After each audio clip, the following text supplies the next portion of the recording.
অনেক বছর আগে আজলামপুর গ্রামে রামু নামের এক লোক বাস করত। রামু ছিল প্রচন্ড অলস, সারাদিন পড়ে পড়ে ঘুমোতো আর বিকাল হলেই বন্ধুদের সাথে আড্ডা দিয়ে বেড়াতো।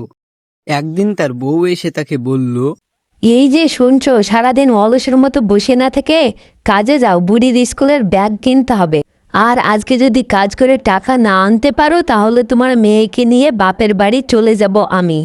আরে গিন্নি, অত রাগ করছো কেন? আমি আজকে ঠিকই কাজ করে টাকা নিয়ে আনবো। হ্যাঁ, তুমি প্রত্যেক দিন তো সেই একই কথা বলো। আজকে যদি তুমি টাকা না আনতে পারো তাহলে আমি সত্যি সত্যি বাপের বাড়ি চলে যাব। আরে গিন্নি, আমি কি করব বলো? আমাকে তো কেউ কাজেই লাই না, তাহলে আমি কি করে কাজ করে টাকা আনবো? তোমাকে কেউ কাজে লেবে কেনে? তুমি যে কাজ করতে গিয়ে কাজ বাদ দিয়ে অকর্মার মতো বসে থাকো।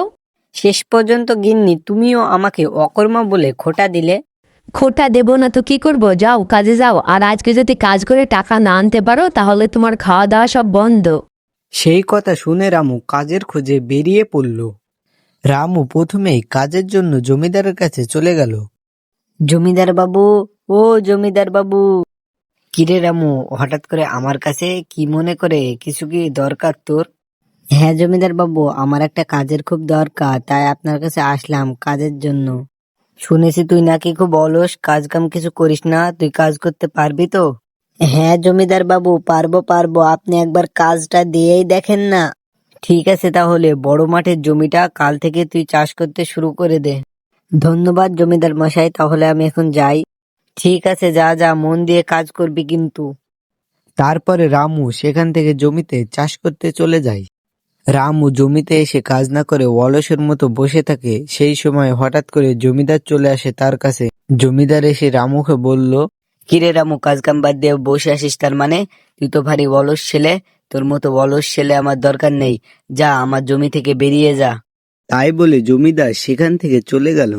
রামু আর বসে না থেকে মন খারাপ করতে করতে বাড়ির দিকে চলে গেল। আমি জানতাম তুমি কাজ করতে পারবা না, তাই আমি এখন তোমার মেয়েকে নিয়ে বাপের বাড়ি চলে যাচ্ছি। যেদিন তুমি কাজ করে টাকা ইনকাম করতে পারবা সেদিন আমি আবার বাপের বাড়ি থেকে ফিরে আসবো। এই কথা বলে রামুর বউ রাগ করে বাপের বাড়ি চলে যায়। তাই দেখে রামু ভীষণ কষ্ট পায়। পরের দিন সকাল হতে না হতেই রামু তাড়াতাড়ি ঘুম থেকে উঠে জমিদারের কাছে কাজের খোঁজে চলে যায়। জমিদার রামুকে আবার তার কাছে ফিরে আসতে দেখে বলল, কিরে রামু, আমি না তোকে বারণ করেছিলাম আমার জমিতে চাষ করতে না আসতে? আবার আসলি কেন? যা, এখান থেকে চলে যা। জমিদার বাবু, অমনটা বলবেন না, নইলে আমি না খেতে পেয়ে মরে যাব। আমাকে আর একটা সুযোগ দিয়েই দেখেন না, আমি কাজ করতে পারি কিনা। ঠিক আছে, কিন্তু মনে রাখবি এটাই শেষ সুযোগ।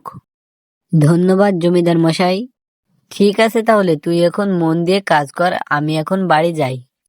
ঠিক আছে জমিদার বাবু, আপনি নিশ্চিন্তে বাড়ি যান। তারপরে জমিদার বাবু সেখান থেকে বাড়ি চলে যায়। আর রামু কোনো অলসতা না করে মন দিয়ে কাজ করতে শুরু করে। তারপর থেকে রামু আর অলসতা না করে মন দিয়ে কাজ করতে শুরু করে। এইভাবে কয়েক মাস কাজ করার পর তার কাজ দেখে জমিদার বাবু অনেক খুশি হয় এবং রামুকে অনেক টাকা পুরস্কার দেয় আর তাকে কাজের লোক হিসেবে রেখে দেয়। তারপরে রামু অনেক খুশি হয়ে সেই টাকা নিয়ে বাড়ি চলে যায় এবং তাদের ভাঙাচোরা বাড়িটাকে বড় একটা বাড়িতে পরিণত করে এবং তার বউ আর মেয়ে নিয়ে সুখে শান্তিতে দিন কাটাতে লাগে।